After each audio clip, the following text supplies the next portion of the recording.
that kind of evened out our sales and so forth. So it was able to accommodate those, and myself included, who have lost hours and are struggling during the pandemic. So that has also been.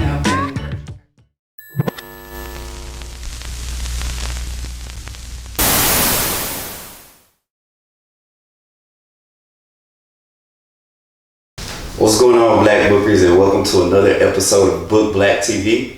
I'm your host, Jeremy Kraft, and today we are here with the lovely Catherine Jackson of Cat Cookies. How you doing today? I'm doing good. How are y'all today? That's good. We're doing well. Before we get started, we're going to go into a quick game of Black Family Feud. So I hope you're ready. We're going to ask you one question. You have to get the top answer. If you don't get the top answer, then we got to...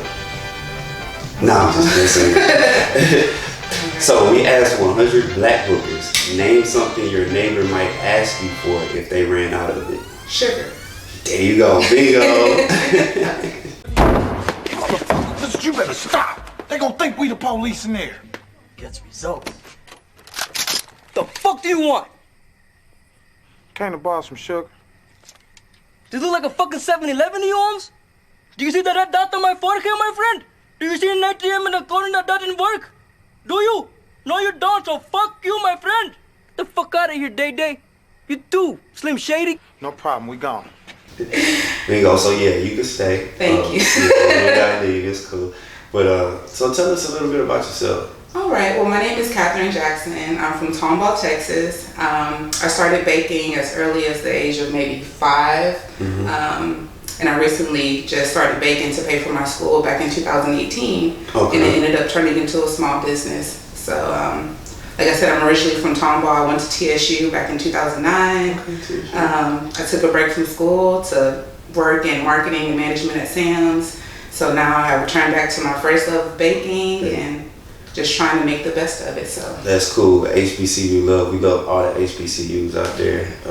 So shout out to TSU. Me personally, I went to Prairie View. Oh, okay. I went to Grambling. But we show love to all the HBCUs. Awesome. I know you said you started baking at 5. Like, how did you get into that? Just with my family. I come from a cooking family. My mom, my dad used to always cook, and for the holidays we would bake a lot with my sisters and aunts and stuff. So I just fell in the kitchen and started baking and requesting unlimited baker chefs and baker's ovens as a kid gift. So that's kind of how that rooted from baking. So. That's awesome. That's awesome. So like, what is your specialty? I know you do cookies, but like, what is your specialty? Like, what is your best seller? Our best sellers are red velvet cookies, especially for the holidays and Valentine's Day. And we also do an Oreo stuffed cookie, which a lot of our fans and college students like a lot. Cool. It's really flavorful and soft. So cool. And by the way, she brought us some red velvet cookies that I'm gonna get a chance to taste later. So I'm super excited about that. During this pandemic, like, how has that affected your business? It has affected us quite a bit in regards to our selling price beforehand. So we did lower the price, and that kind of evened out our sales and so forth. So it was able to accommodate those, and myself included, who have lost hours and are struggling during the pandemic. So that has also been an encouraging factor with upping our sales and things like that. Cool. As a business owner, and seeing that you're still being able to have success during COVID, where do you see yourself in your business in the next 5 years? I'm hoping that I'm able to possibly have my own storefront somewhere in my hometown or in Houston would be great. That's pretty much what I'm trying to prepare for by doing, certain events and pop-ups and things like that. So that's what we're aiming for. Okay. What are some of the pop-ups that you attend and vend at, so we can come support you? Oh, sure. I'm an active vendor at the Wonderlist Market, Houston Morning Heights in the Heights, Houston, and a fill-in vendor at the Tomball Farmers Market in Tomball, Texas. So y'all make sure y'all check her out at those 2 locations, and also go to her website as well and purchase some cookies from her. So how do you manage your time being a baker? It's chaotic for the most part. I'm a full-time student and I work a full-time job, so me baking cookies is really my escape from all of that. I typically bake in the evenings after work throughout the week, and then of course on the weekends when I have events, but it takes a lot of time, but it's rewarding and it's always a fun thing to do whenever customers love to buy your items. So Yeah. it's awesome. So. That's awesome. You talked about time management. That's a huge deal as an entrepreneur, is being able to manage your time. Also, if you having a life outside of your business, or if that may be like your side hustle, stuff like that, that's like very important. What are like some other challenges that you may face, and how do you overcome those challenges? Time is one of the things that I have the most struggle with, and pretty much I'm very blessed and grateful to have a support team. I don't have immediate family here in Houston, but I do have my godmother and my godbrother who are very helpful.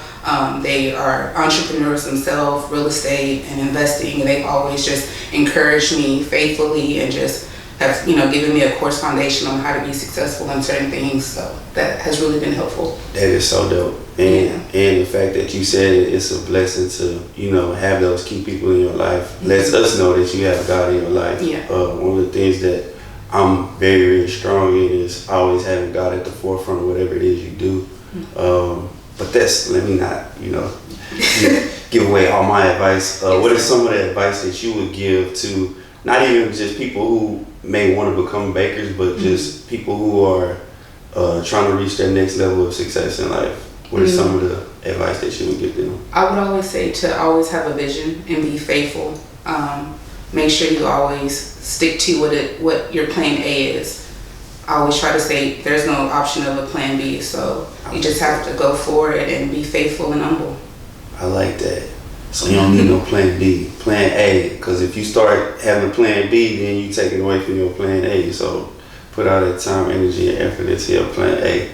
Is there anything else that you want to get out there? Any information, anything? Right now it's the holiday time. We are having an awesome sale for holiday platters. You can contact us directly. We do custom orders, and of course we deliver in Houston. So that's pretty much what we have going on for the holiday at this time. Cool, that's awesome. Yeah. Make sure y'all check her out. Check out all of her holiday deals. Also, we about to get ready to wrap this up because I gotta go taste these red velvet cookies.